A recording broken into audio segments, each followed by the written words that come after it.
What if the best revenge is no revenge at all? It's a question that might feel counterintuitive in a world that often tells us to fight fire with fire. But what if the key to true strength and peace of mind lies not in retaliation, but in something far more powerful? Marcus Aurelius once wrote, "The best revenge is to be unlike him who performed the injury." These words, spoken by one of history's greatest Stoic thinkers, cut to the heart of a philosophy that has shaped minds for centuries.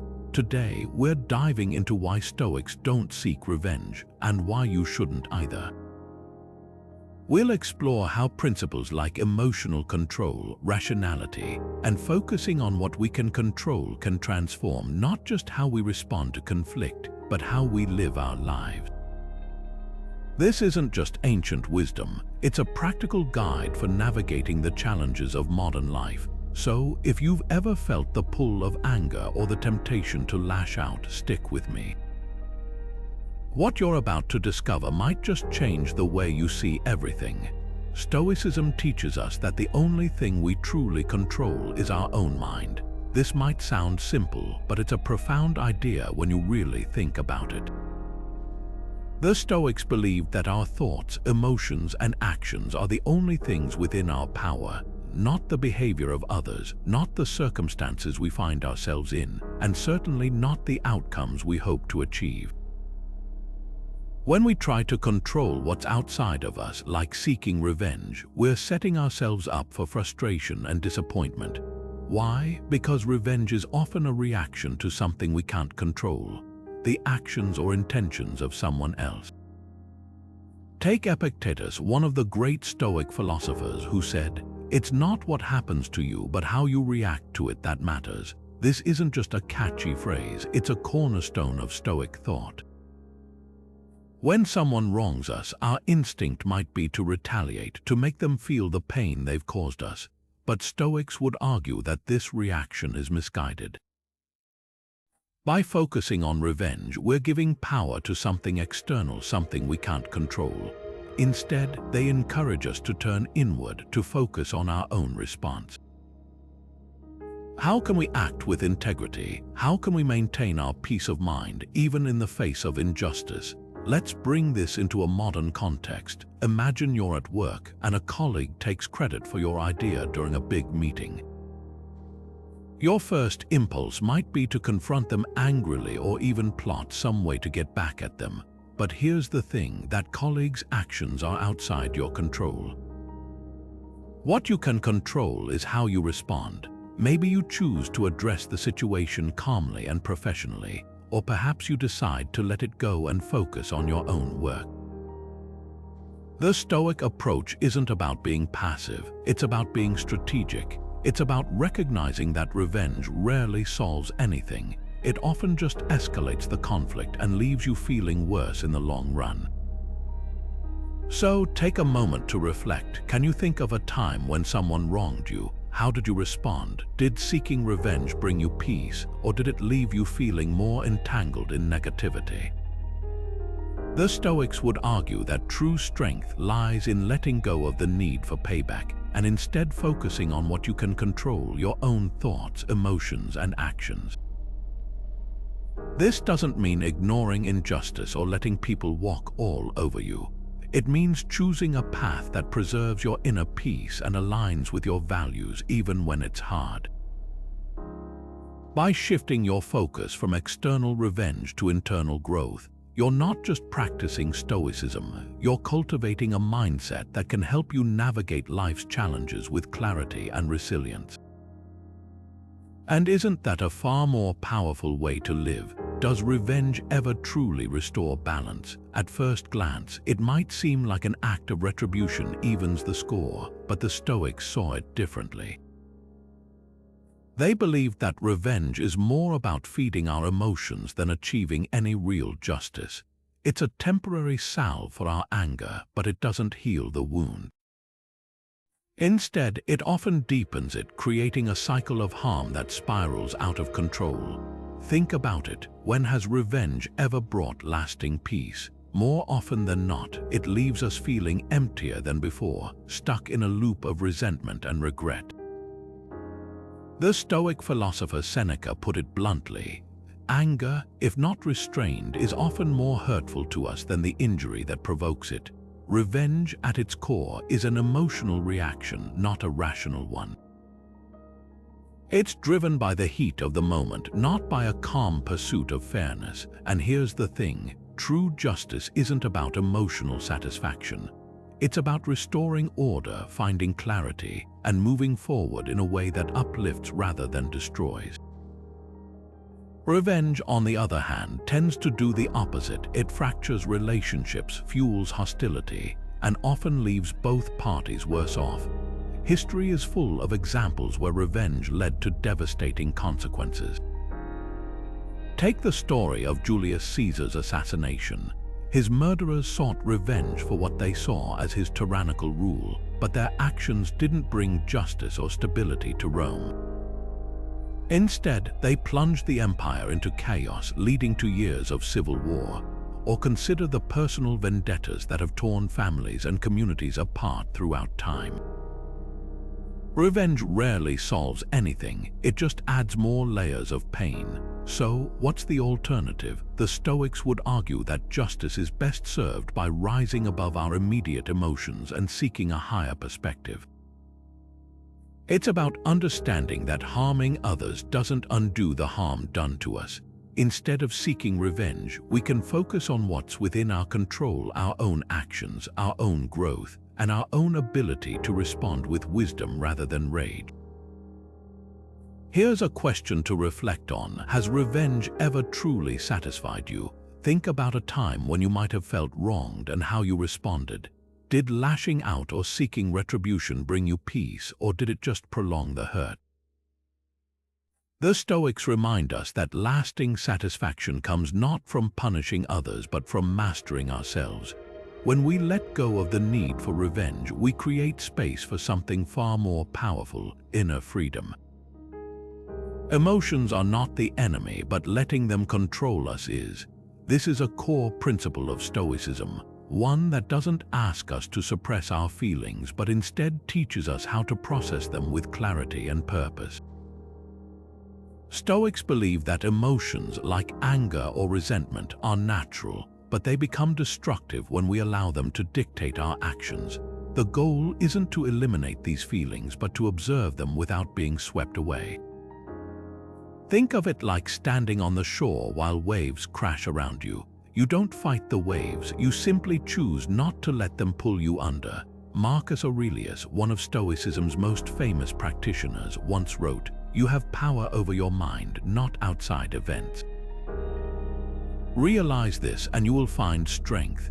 What he's pointing to here is the idea that while we can't always control what happens to us, we can control how we respond. Anger, for instance, might feel overwhelming in the moment, but it's temporary. By stepping back and viewing it as something external, something passing, we gain the ability to act from reason rather than impulse. Let's bring this to life with a practical example. Imagine you're in a heated argument with a coworker. They say something that feels like a personal attack, and your first instinct might be to fire back. But what if, instead of reacting immediately, you paused? What if you took a moment to detach from the emotion, to see the situation as it is rather than how it feels? This doesn't mean ignoring the issue, it means addressing it from a place of calm and clarity. By doing this, you're more likely to resolve the conflict constructively, rather than escalating it further. So, how do we practice this kind of emotional detachment in our own lives? It starts with awareness. When you feel a strong emotion rising, try to observe it as if you were an outsider looking in. Ask yourself, is this emotion serving me, or is it clouding my judgment? Over time, this practice can help you respond to life's challenges with greater wisdom and less turmoil. Take a moment to reflect. When was the last time you felt overwhelmed by anger or resentment? How might things have turned out differently if you had approached the situation with a bit more detachment?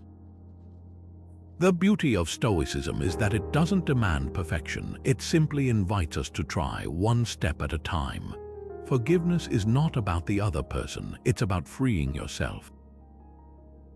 Think about it, when we hold on to anger or resentment, who truly carries the weight of it? The Stoics understood this deeply. They believed that forgiveness isn't a weakness or a way of excusing someone's actions. Instead, it's a powerful tool for reclaiming your own peace of mind. By letting go of grudges, you're not saying what happened was okay. You're saying you refuse to let it control you any longer. Epictetus, one of the great Stoic philosophers, put it this way: freedom is the only worthy goal in life. It is won by disregarding things that lie beyond our control. What he's saying here is that holding onto resentment ties us to the past, to something we can't change. Forgiveness, on the other hand, is a deliberate choice to focus on what we can control, our own thoughts, actions, and growth. It's about stepping out of the shadow of someone else's wrongdoing and into the light of your own potential. Take the story of Nelson Mandela, for example. After spending 27 years in prison, he emerged not with bitterness, but with a commitment to reconciliation. He understood that harboring resentment would only perpetuate the cycle of pain. Instead, he chose forgiveness, not for the sake of his oppressors, but for his own freedom and the future of his nation. His ability to let go of the past allowed him to lead with clarity and purpose, embodying the Stoic ideal of focusing on what truly matters. Now think about your own life. Has holding onto resentment ever brought you peace or improved your situation? Or has it only kept you stuck, replaying the same hurt over and over?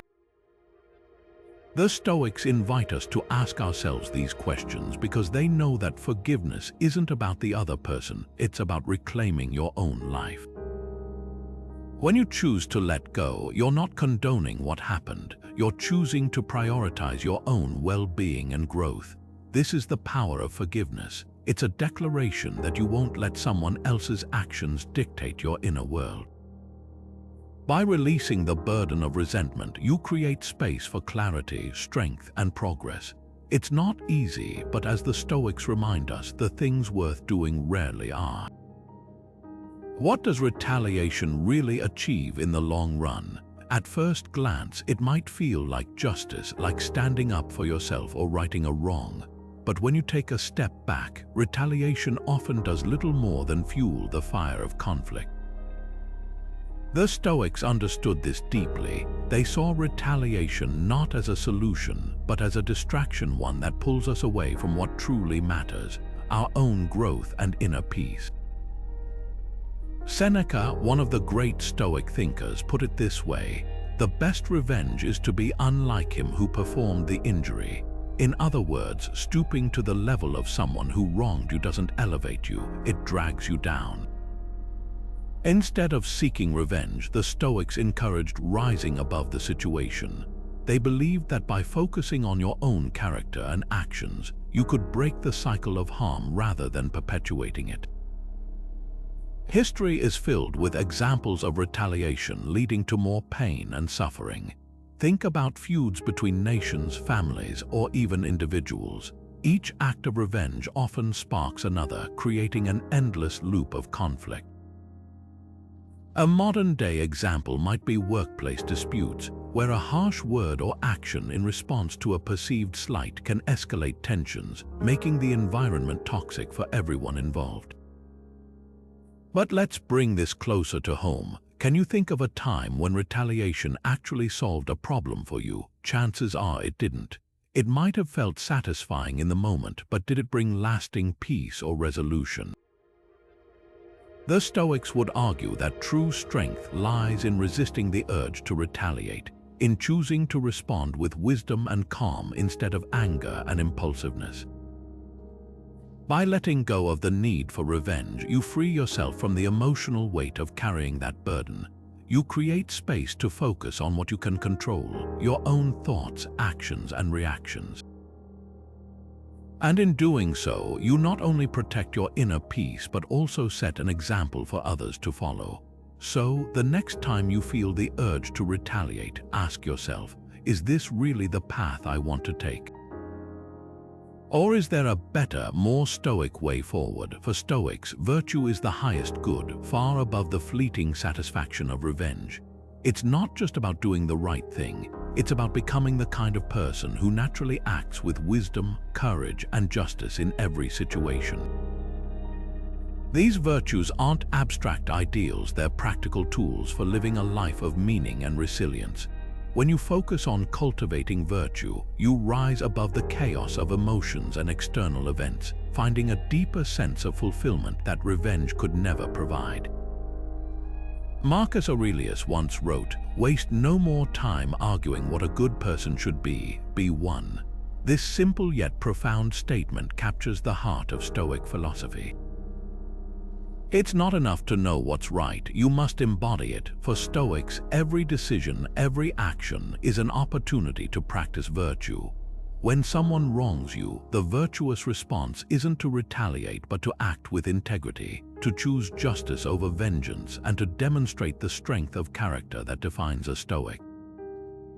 Consider the story of Nelson Mandela, who spent 27 years in prison under an oppressive regime. When he was finally released, he had every reason to seek revenge. Instead, he chose reconciliation and forgiveness, leading his nation toward unity rather than division. His decision wasn't just politically strategic, it was deeply aligned with Stoic principles.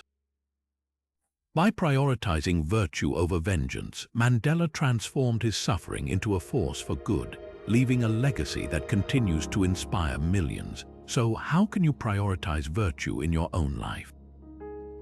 Think about a situation where you felt wronged or slighted. What would it look like to respond with wisdom instead of anger, courage instead of fear, or justice instead of revenge? It's not about suppressing your emotions, but channeling them into actions that reflect your highest values. When you make virtue your guiding light, you not only improve your own life, but also contribute to a more just and compassionate world. Have you ever regretted acting out of anger, that moment when emotions take the wheel and you do or say something you later wish you could take back? It's a feeling many of us know all too well, but here's the thing: revenge often follows the same emotional script. It feels satisfying in the moment, like justice served hot and fast. But what happens after? The Stoics, with their laser focus on long-term well-being, would argue that revenge rarely delivers the peace we think it will. Instead, it often leaves us with regret and even deeper conflict. Epictetus, one of the great Stoic philosophers, put it this way: "First, say to yourself what you would be, and then do what you have to do." In other words, before you act, consider the kind of person you want to be and the consequences of your actions. Revenge might feel like the right path in the heat of the moment, but does it align with the person you aspire to become? The Stoics believed that every action should be weighed against its long-term impact, not just on others, but on ourselves. Take, for example, the story of a man who felt wronged by a colleague at work. He spent months plotting his revenge, carefully crafting ways to undermine his co-worker's reputation. When the moment came, his plan worked perfectly. But instead of feeling triumphant, he found himself consumed by guilt and anxiety. The fallout from his actions created a toxic environment at work, and he eventually realized that his revenge had only deepened his own suffering. The short-term satisfaction he felt was quickly overshadowed by the long-term damage he caused, not just to his career, but to his peace of mind. This is exactly what the Stoics warn us about. Revenge might seem like a way to restore balance, but it often tips the scales in the wrong direction. It can escalate conflicts, damage relationships, and leave us feeling worse than before. Instead of focusing on what others have done to us, the Stoics encourage us to focus on what we can control: our own actions and responses. By choosing not to seek revenge, we take a step toward becoming the kind of person who values wisdom and inner peace over fleeting satisfaction. So the next time you feel the urge to retaliate, pause and ask yourself, what kind of person do I want to be? What will this action cost me in the long run? Because while revenge might feel like the answer in the moment, the Stoics remind us that true strength lies in choosing a path that leads to lasting well-being, not temporary gratification. Understanding others can dissolve the desire for revenge. This is a cornerstone of Stoic philosophy, the practice of perspective-taking. The Stoics believed that when we truly try to see the world through another person's eyes, we often find that their actions, even those that hurt us, are rooted in their own struggles, fears, or misunderstandings. It's not about excusing harmful behavior, but about understanding its source, which can free us from the grip of resentment. Marcus Aurelius once wrote, "Everything we hear is an opinion, not a fact." Everything we see is a perspective, not the truth. This idea challenges us to step back and examine situations more objectively. When someone wrongs us, instead of reacting with anger or plotting revenge, the Stoic approach encourages us to ask, what might have led them to act this way? Are they acting out of ignorance, pain, or a misguided sense of right? By shifting our perspective, we can often see that their actions are less about us and more about their own internal battles. Let's bring this to life with an example. Imagine you're at work and a colleague publicly criticizes your idea during a meeting. Your first instinct might be to feel attacked or to lash out in return. But what if you paused and considered their perspective? Perhaps they're under immense pressure to meet a deadline and took their frustration out on you. Maybe they misunderstood your idea and were trying to clarify it in a clumsy way. Or perhaps they felt overshadowed and acted out of insecurity. None of these excuses their behavior, but understanding their motives can help you respond with calmness rather than resentment. This practice isn't just about diffusing conflict, it's about reclaiming your peace of mind. When you see the bigger picture, you realize that holding onto anger only harms you. The person who wronged you might not even be aware of the impact of their actions, so why let their behavior dictate your emotional state? Now, take a moment to reflect on a past conflict in your own life. How might you view it differently if you applied this Stoic practice of perspective-taking? Could you see the other person's actions in a new light? And more importantly, how might that shift in perspective change the way you feel about the situation today? It's not about forgetting what happened, but about freeing yourself from the weight of lingering resentment. That's the power of seeing things as they truly are. Inner peace is the ultimate goal of Stoic practice. It's not just about avoiding conflict or staying calm on the surface. It's about cultivating a deep, unshakable sense of calm within yourself, regardless of what happens around you. The Stoics believed that true freedom comes from mastering your emotions and reactions, and revenge is the exact opposite of that. When we seek revenge, we're allowing someone else's actions to dictate our emotional state. We're chaining ourselves to anger, resentment, and bitterness, emotions that disrupt our inner peace and keep us trapped in a cycle of negativity. Seneca, one of the greatest Stoic philosophers, once said, "Anger, if not restrained, is frequently more hurtful to us than the injury that provokes it." This is such a powerful insight. When we hold on to anger, we're not punishing the person who wronged us, we're punishing ourselves. Revenge might feel satisfying in the moment, but it's a fleeting emotion that leaves us emptier than before.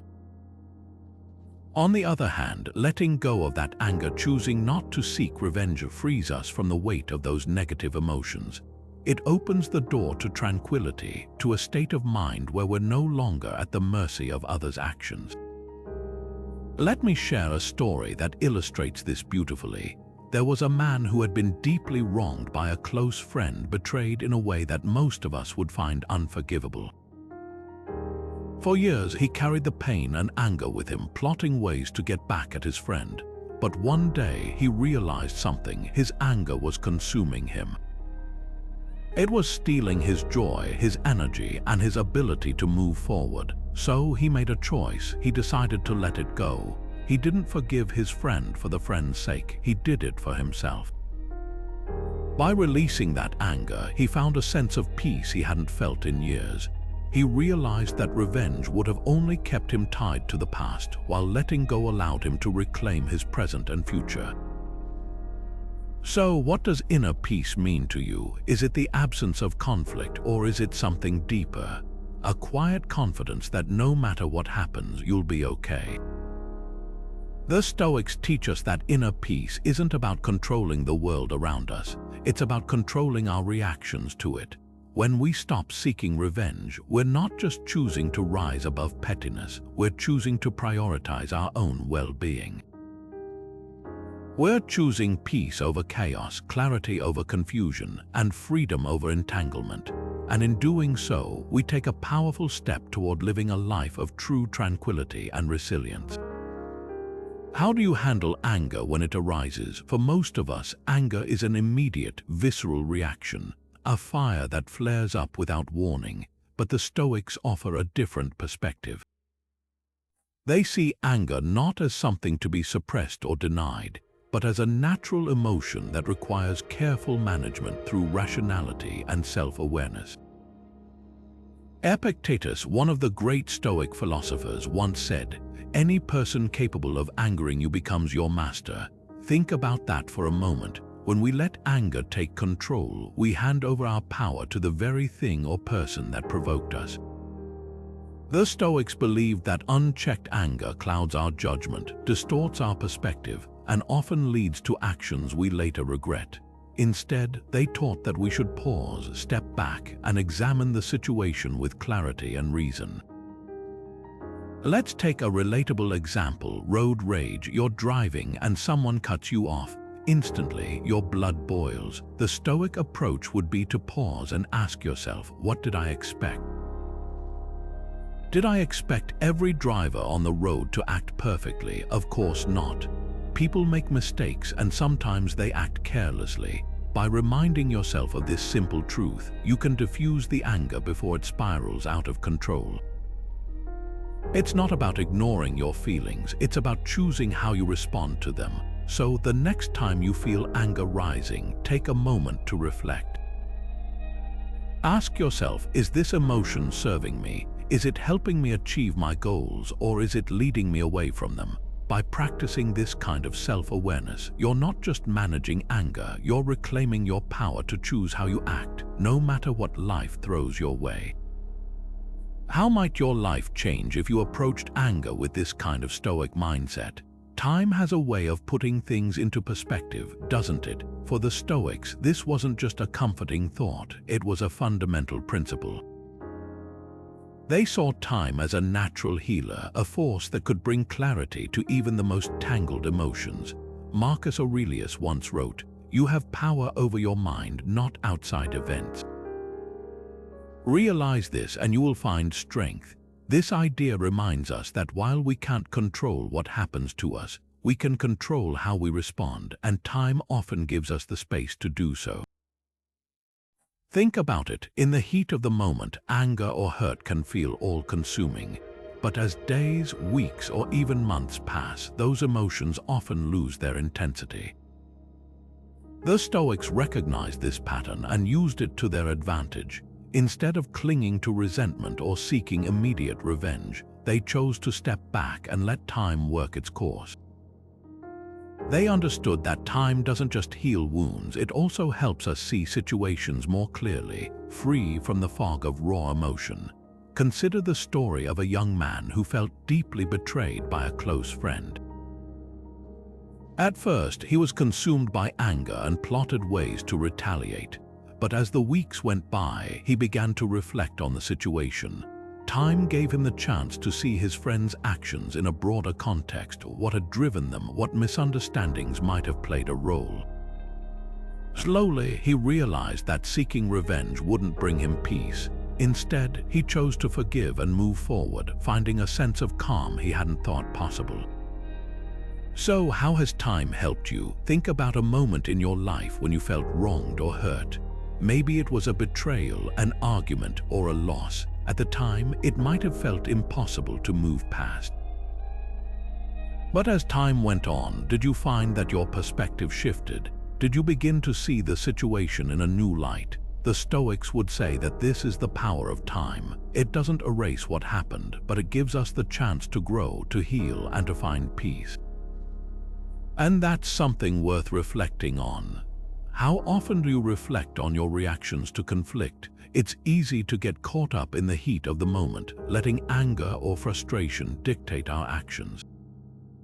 But for the Stoics, self-reflection was a cornerstone of their philosophy, a tool to help them rise above impulsive emotions and make wiser choices. When we take the time to examine our thoughts and motivations, we begin to see that revenge isn't about justice. It's often about feeding our own ego or trying to regain a sense of control. Self-reflection helps us step back and ask, is this truly serving me, or am I just reacting to pain? Seneca once wrote, "Every night before you sleep, ask yourself, what did I do today? Where did I fall short? What could I have done better?" This practice of nightly reflection wasn't just about accountability, it was about growth. By examining our actions, we start to understand the patterns in our behavior. Maybe we lash out because we feel powerless or because we're trying to protect ourselves from vulnerability. When we see these patterns clearly, we can choose to respond differently, not with revenge, but with clarity and purpose. Let's say someone wrongs you and your first instinct is to strike back. Self-reflection allows you to pause and consider, what's driving that desire for revenge? Is it anger, pride, or fear? And more importantly, will acting on it truly bring you peace? The Stoics believed that by understanding ourselves, we can break free from the cycle of retaliation. Instead of seeking to harm others, we can focus on improving ourselves, turning a moment of conflict into an opportunity for growth. Think about a time when you felt wronged. Now imagine if, instead of reacting immediately, you took a moment to reflect. What might you discover about your own feelings and motivations? How could that insight change the way you respond? Self-reflection isn't about excusing others' actions. It's about empowering ourselves to act with wisdom rather than impulse. By making this a regular practice, we can begin to untangle the emotions that fuel revenge and replace them with something far more powerful: self-mastery. Stoics believe that everyone is doing the best they can with what they know. This perspective isn't about excusing bad behavior, it's about understanding the limitations that shape people's actions. At the core of Stoicism is the idea that human nature is flawed but not irredeemable. We all carry biases, fears, and misunderstandings that influence how we act, often without us even realizing it. The Stoics saw these flaws as opportunities for growth, not reasons for condemnation. Epictetus once said, "When someone does wrong, remind yourself that it's because they don't know any better." This might sound overly forgiving, but it's rooted in a profound truth. People act based on their level of awareness. Someone who lashes out in anger or acts selfishly isn't inherently evil. They're simply operating from a place of ignorance or pain. By seeing others through this lens, we can replace resentment with empathy. Think about a time when someone hurt you. Maybe it was a friend who betrayed your trust or a coworker who took credit for your work. It's easy to feel justified in wanting revenge, but the Stoic approach invites us to pause and ask, what if they didn't fully understand the impact of their actions? What if their choices were shaped by fear or insecurity? This doesn't mean we ignore harm or let others walk all over us. It means we respond with clarity and compassion rather than letting anger control us. Consider the story of a man who discovered his business partner had embezzled funds. Instead of retaliating, he chose to confront the partner with understanding. He learned that the partner was drowning in debt and felt trapped, leading to a desperate and misguided decision.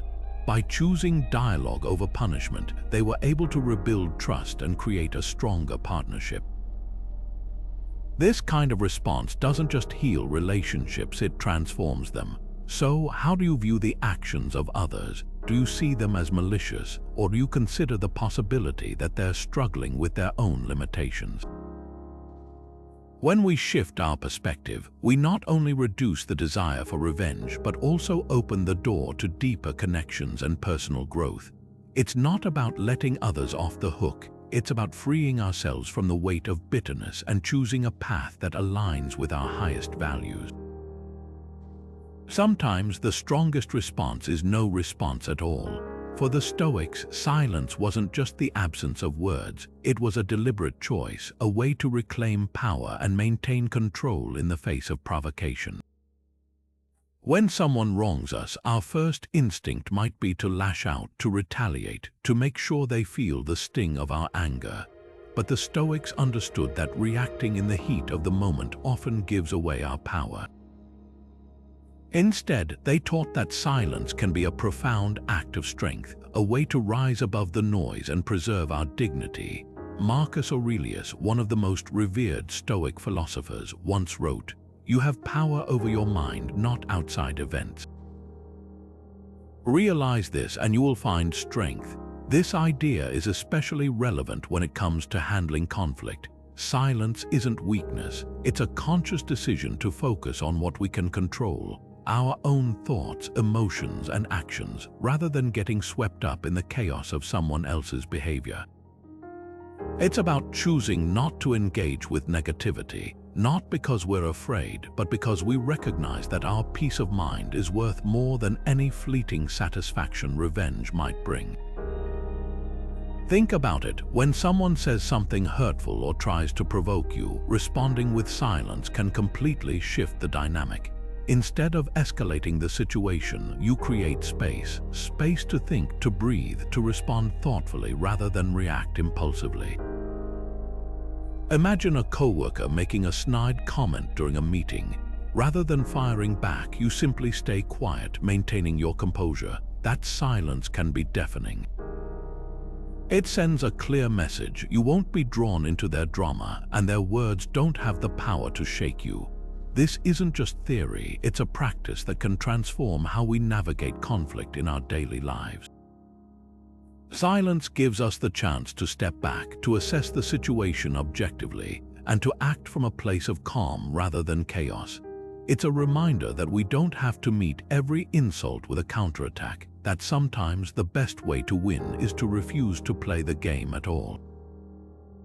So here's something to reflect on. Where in your life could silence be your greatest ally? Where are you allowing others to pull you into unnecessary conflict? And how might stepping back, choosing not to respond, help you reclaim your power? The next time you feel the urge to retaliate, pause, take a breath, and remember that sometimes the most powerful thing you can do is say nothing at all. What are you grateful for, even in difficult times? This simple question lies at the heart of Stoic practice, serving as a powerful tool to shift our focus away from resentment and toward the positive aspects of life. When we feel wronged or hurt, it's easy to fixate on what's been taken from us or what we've lost. But Stoicism teaches us that gratitude can be a lifeline, pulling us back from the brink of bitterness and helping us see the bigger picture. Seneca, one of the great Stoic philosophers, once wrote, "True happiness is to enjoy the present without anxious dependence upon the future." This idea reminds us that gratitude isn't about ignoring life's hardships, it's about finding moments of joy and appreciation even amidst the chaos. By focusing on what we still have rather than what's been lost, we cultivate a mindset of abundance rather than scarcity. This shift in perspective doesn't erase pain, but it does help us navigate it with greater resilience and clarity. Consider the story of a woman who, after losing her job, chose to focus on the relationships she still had, her family, her friends, and the skills she'd developed over the years. Instead of dwelling on the injustice of the situation, she used gratitude to reframe her experience. She saw the setback as an opportunity to reconnect with her passions and explore new possibilities. Over time, this practice not only helped her rebuild her career, but also brought her a deeper sense of peace and fulfillment. So, what about you? What are the small or even significant things in your life that you can be grateful for, even when things feel overwhelming? Take a moment to reflect. Maybe it's the support of a loved one, a skill you've worked hard to develop, or even the simple fact that you have the ability to learn and grow from your experiences. Gratitude doesn't require grand gestures. It's often found in the quiet, everyday moments we might otherwise overlook. By embracing this Stoic practice, you can begin to untangle yourself from resentment and step into a more balanced, peaceful way of living. Conflict is inevitable, but how we handle it is up to us. The Stoics understood this deeply, and their approach to conflict resolution offers a timeless lesson in maintaining peace and clarity, even in the face of disagreement. Rather than resorting to retaliation or escalating tension, Stoicism teaches us to prioritize understanding and dialogue. This isn't about avoiding conflict altogether. It's about transforming it into an opportunity for growth and connection.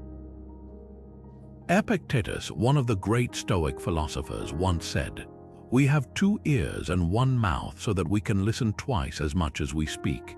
This simple yet profound insight reminds us that effective communication begins with listening. When we truly hear the other person's perspective, we create space for mutual understanding. It's not about winning an argument or proving a point. It's about finding common ground and resolving the issue with dignity. Imagine a scenario where 2 colleagues are at odds over a project. One feels their ideas are being dismissed, while the other believes they're being micromanaged. Instead of letting frustration build or lashing out, what if they paused and approached the situation with Stoic principles?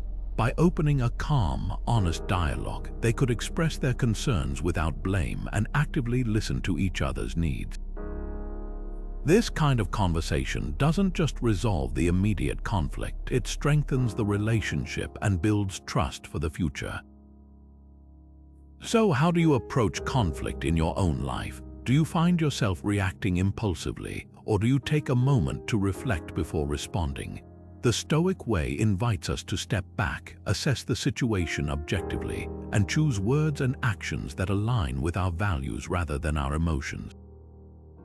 It's not always easy, but it's always worthwhile. Conflict, when handled with wisdom, can be a powerful tool for personal and relational growth. What would it feel like to let go of a grudge? Imagine carrying around a heavy weight day after day and then suddenly setting it down. That's what releasing resentment can feel like, a deep, freeing exhale.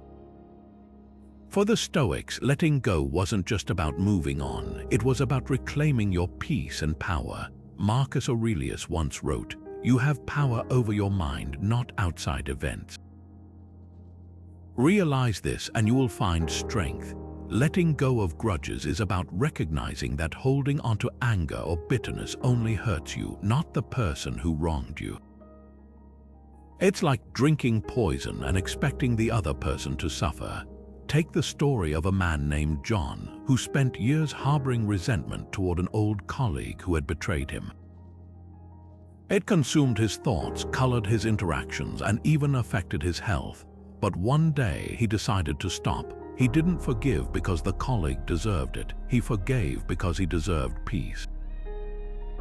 By releasing that grudge, he found clarity, energy, and a renewed sense of purpose. The weight he'd been carrying was gone, and he could finally move forward.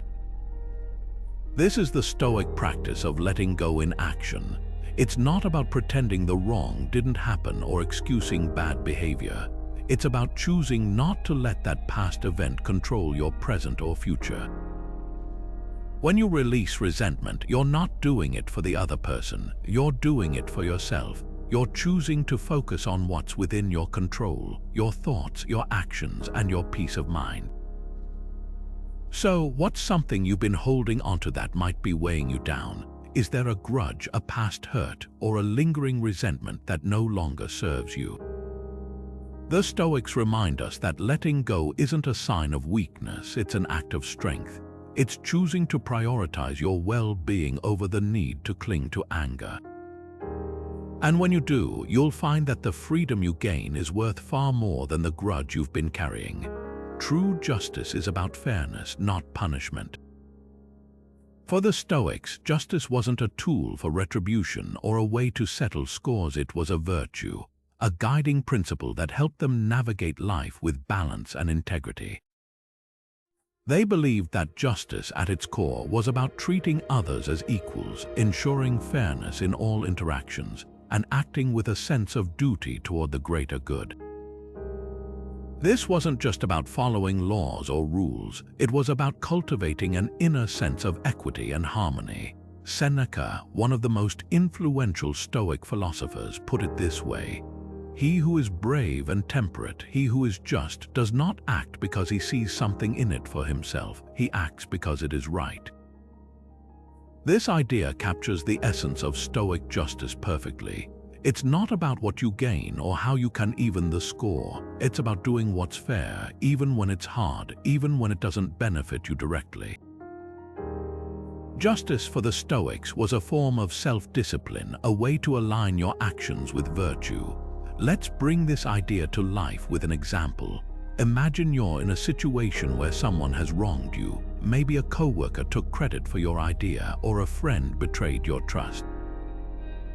The natural response might be to retaliate, to make them feel the same pain they caused you, but the Stoic approach would be different. Instead of seeking revenge, they would ask, what's the fair and balanced response here? How can I act in a way that upholds integrity, even if the other person doesn't? Maybe that means calmly addressing the issue, setting boundaries, or even walking away if the relationship can't be repaired. The goal isn't to punish, it's to act with fairness and dignity. Think about how you define justice in your own life. Is it about getting even, or is it about creating balance? The Stoic perspective challenges us to rethink our instincts, to shift from a mindset of retribution to one of fairness. It's a profound reminder that true justice isn't about what others deserve. It's about who we choose to be, even in the face of wrongdoing. How often do you find yourself stuck in the past, replaying old conversations or dwelling on past wrongs? It's something we all do, but for Stoics, this habit can be a barrier to living a fulfilling life. That's where mindfulness comes in, a practice that helps us stay grounded in the present moment rather than being consumed by what's already happened. Mindfulness in the Stoic sense isn't about emptying your mind or chasing some elusive state of bliss. It's about paying attention to what's happening right now without judgment or distraction. By focusing on the present, we can avoid the trap of ruminating over past grievances or worrying about future uncertainties. Epictetus, one of the great Stoic teachers, put it simply: we should always be asking ourselves, is this something that is or is not in my control? This question brings us back to the present, reminding us that the only thing we truly control is our own thoughts and actions in this very moment. Imagine someone who's been carrying a grudge for years, replaying an old argument in their mind over and over. They might feel justified in their anger, but that anger only serves to keep them trapped. Now picture that same person practicing mindfulness. Instead of letting their mind wander to the past, they focus on their breath, the sounds around them, or the task at hand. Over time, this shift in focus helps them let go of the grudge, not because they've forgotten what happened, but because they've stopped giving it power over their present. So how can you start practicing mindfulness in your own life? It doesn't require hours of meditation or any special tools. It could be as simple as taking a few deep breaths before reacting to a stressful situation, or pausing to notice the details of your surroundings during a walk. The key is to bring your attention back to the present whenever you notice your mind drifting to the past or future. Take a moment to reflect. What's one area of your life where you could use more mindfulness? Maybe it's during a heated conversation or when you're feeling overwhelmed by regrets. By practicing mindfulness, even in small ways, you can begin to free yourself from the weight of the past and live more fully in the here and now. Adversity is not an obstacle, it's a teacher. The Stoic philosophy teaches us to see challenges not as setbacks, but as opportunities to grow stronger and wiser. When life throws difficulties our way, the natural reaction might be frustration, anger, or even a desire for revenge against those we blame for our struggles. But the Stoics offer a different perspective, one that transforms hardship into a tool for building resilience and character. Marcus Aurelius, one of the most renowned Stoic philosophers, once wrote, "The impediment to action advances action. What stands in the way becomes the way." This idea is at the heart of the Stoic approach to adversity.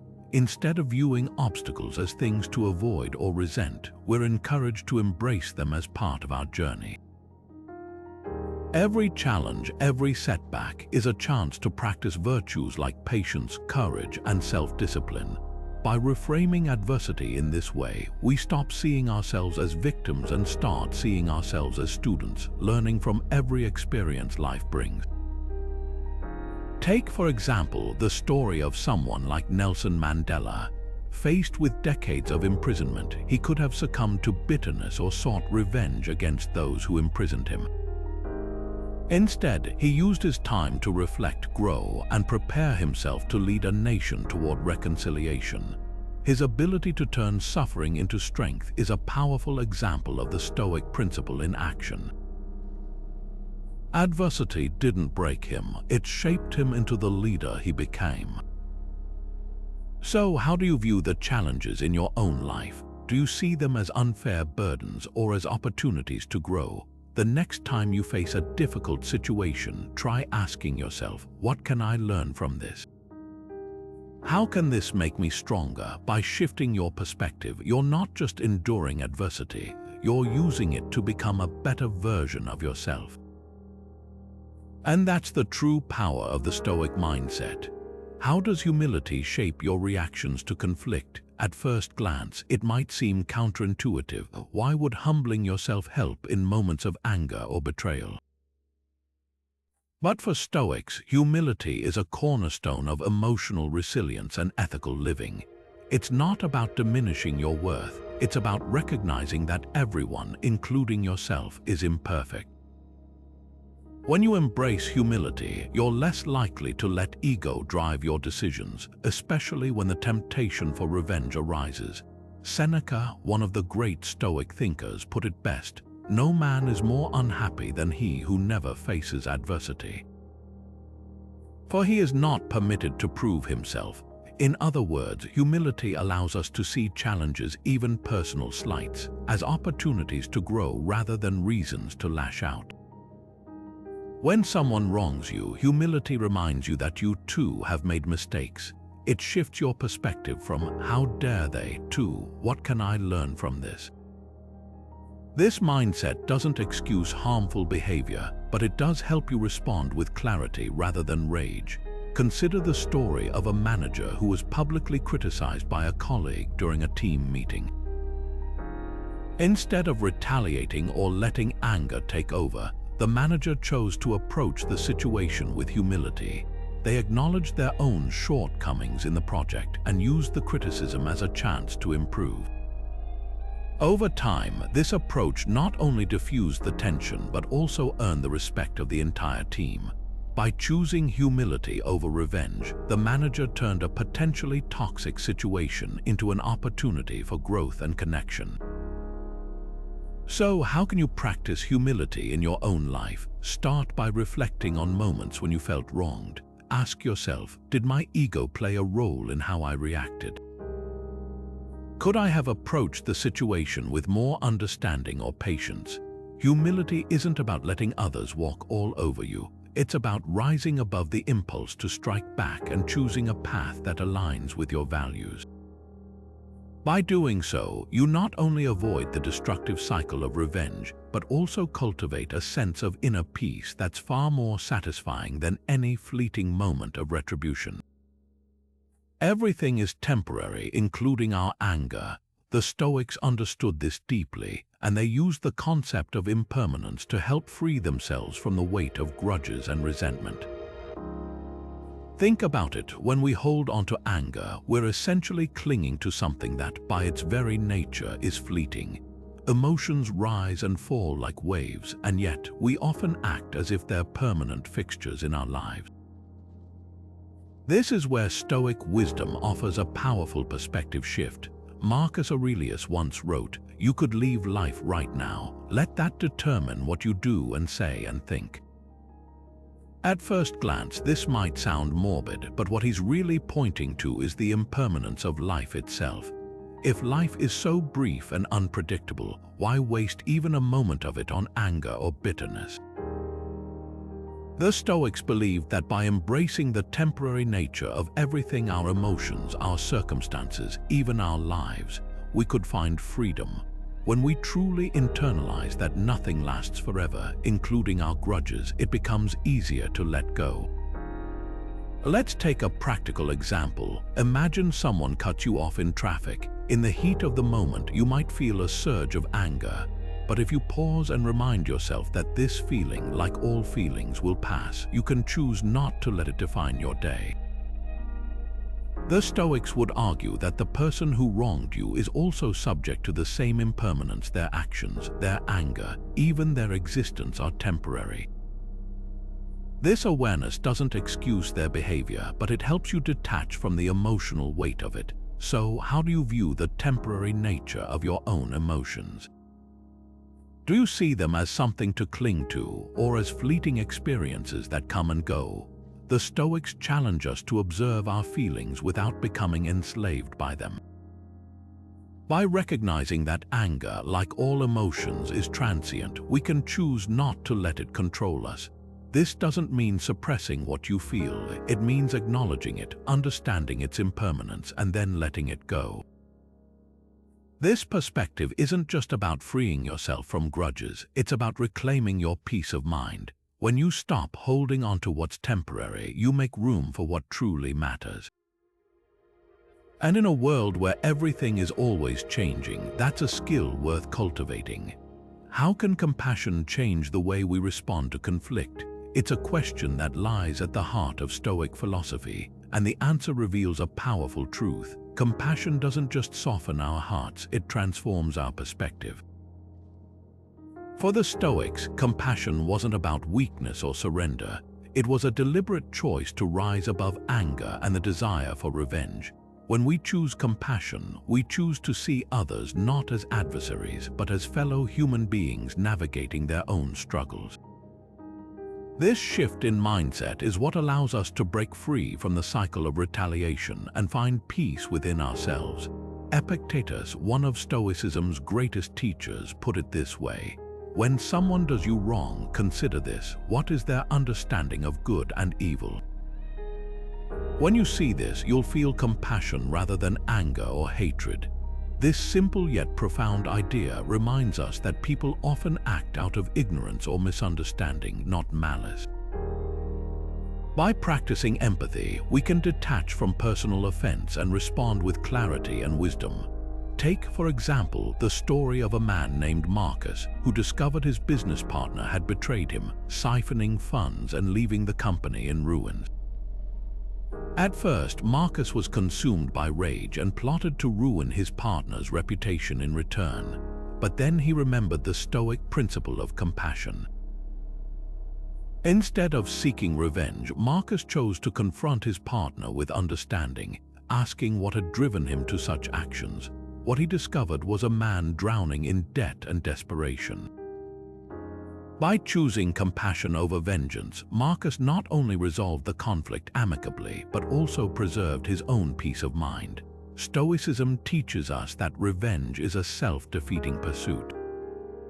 It traps us in a cycle of negativity, feeding our emotions without ever truly satisfying them.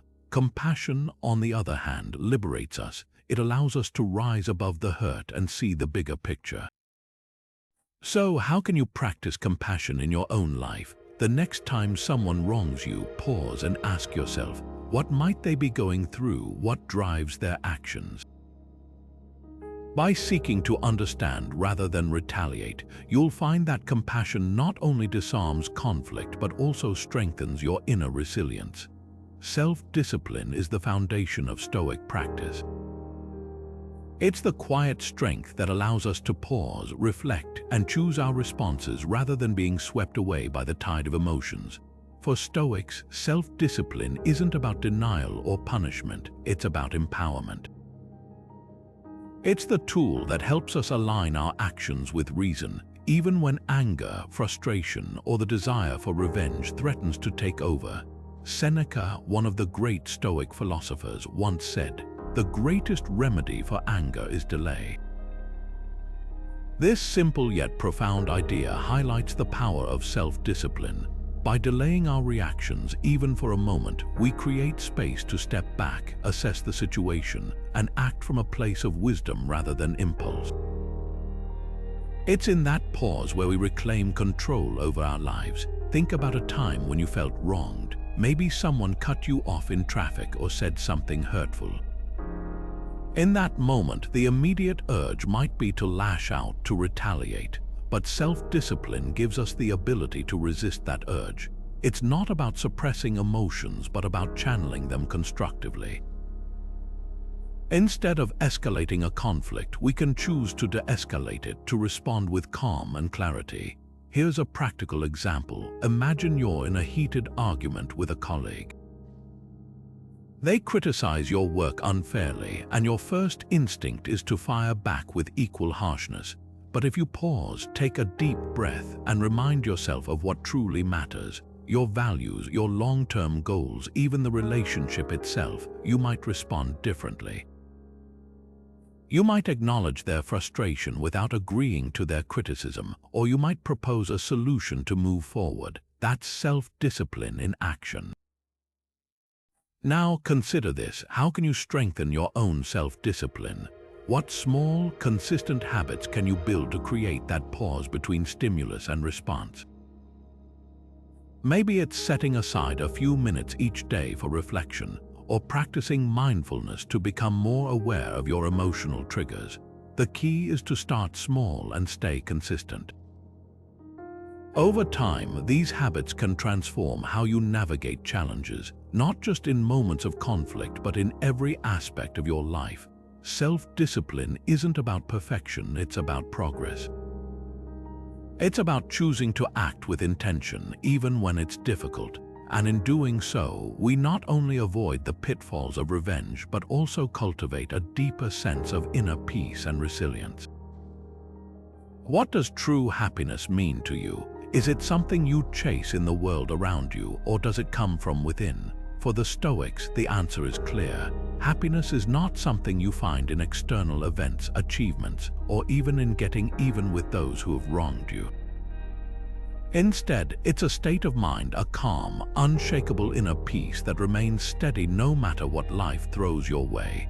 Marcus Aurelius, one of Stoicism's most famous practitioners, put it this way: "Very little is needed to make a happy life. It is all within yourself, in your way of thinking."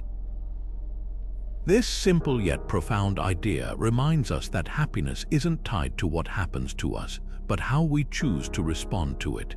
It's about cultivating a mindset that values virtue, reason, and self-control over fleeting emotions like anger or the desire for revenge. Consider this: when someone wrongs you, seeking revenge might feel satisfying in the moment, but it rarely brings lasting happiness. In fact, it often leaves you feeling emptier than before. Stoics argue that true happiness comes from letting go of those external triggers and focusing on what you can control: your own thoughts, actions, and reactions. It's about finding contentment in who you are, not in what others do or say. Take the story of a man who, after being betrayed by a close friend, chose not to retaliate. Instead, he turned inward, reflecting on his own values and sense of self. Over time, he discovered a deeper sense of peace and fulfillment, realizing that his happiness wasn't tied to the actions of others. By letting go of the need for revenge, he found freedom, a freedom that comes from within. So here's a question to ponder. What brings you lasting happiness? Is it something outside of you, like success or approval? Or is it something deeper, something you carry with you no matter the circumstances? The Stoics would argue that the key to a happy life lies in mastering your own mind and embracing the idea that true happiness is an inside job. Acceptance is the first step toward peace, and for Stoics, it's a cornerstone of their philosophy. By embracing reality as it is rather than as we wish it to be, we free ourselves from the emotional turmoil that often leads to the desire for revenge. The Stoics believed that much of our suffering comes from resisting what we cannot control. When we fight against the inevitable, we create unnecessary pain for ourselves. But when we accept what is, we find clarity, calm, and the ability to move forward without carrying the weight of resentment. Epictetus, one of the great Stoic teachers, put it this way: "Make the best use of what is in your power and take the rest as it happens." This simple yet profound idea reminds us that we can only control our own actions, reactions, and attitudes. Everything else, other people's behavior, external circumstances, even the past, is beyond our control.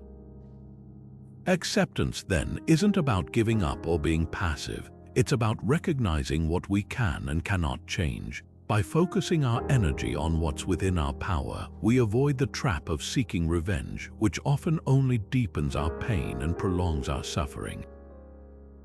Imagine a situation where someone wrongs you, a betrayal, an insult, or a loss. The natural instinct might be to retaliate, to make them feel the same hurt you're feeling.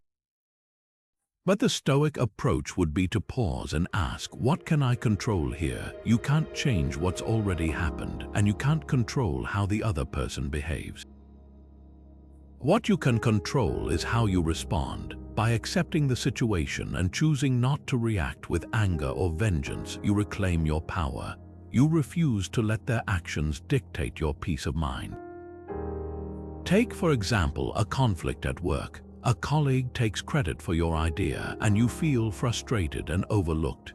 Instead of confronting them in anger or plotting to get even, you could choose to accept the situation.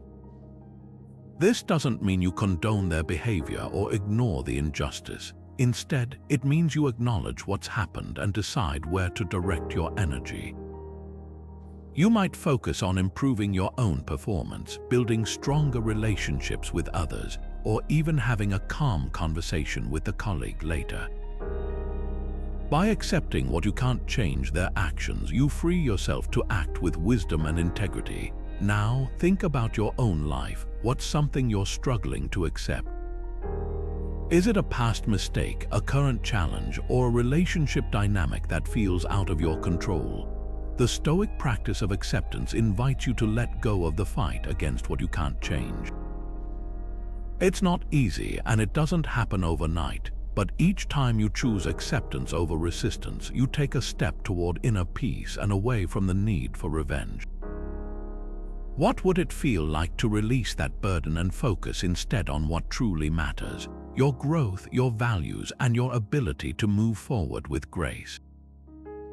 So, what does it all come down to? At its core, Stoicism teaches us that revenge isn't just unnecessary, it's a trap. It's a distraction from what truly matters: our own emotional control, our ability to forgive, and our pursuit of inner peace. When we choose not to seek revenge, we're not letting someone else off the hook, we're freeing ourselves.